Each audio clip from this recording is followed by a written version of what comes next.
साहेब आपलं नाव ॲड्रेस वगैरे सांगा. आपण बारामतीचे बारामती. गाव कोणतं आपलं? तांदळवाडी. तांदळवाडी. बरं बरं. साहेब आपलं जे ऊस आहे हा किती एकरचा प्लॉट आहे? हा 1 एकरचा आहे. आता ही लागवड कधी केली आपण? आता हिला 60 दिवस झाले. 60 दिवस म्हणजे 2 महिन्याची लागवड झाली कंप्लीट. बरं, आता 60 दिवसामध्ये आपण काय काय ट्रीटमेंट केली या लागवडीसाठी?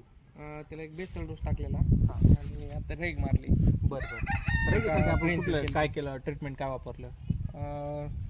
रेगीसाठी मॅक्स ग्रो 2 वापरलेले आता, बायोमिक्स 2, बरं. परम मायक्रो 1 आणि ओंडरजीची 1.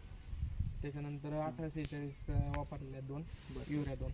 आता आपण जे ट्रीटमेंट करताय हे जे आपलं मार्गदर्शन आहे कुठून भेटतं तुम्हाला? कोणाद्वारे भेटतं? ग्रीन क्रॉप ॲग्रोटेक कंपनी आपली बारामतीची. बरं. तिथून घेतो. बरं बरं. आता रिझल्ट कसा वाटतं तुम्हाला? प्लॉट एक नंबर. आता तुम्ही लागवड करताना काय बेसल डोस वगैरे काय बेसल डोस ड्रिप टाकला वगैरे झाले आपल्या? टाकलेला बेसल डोस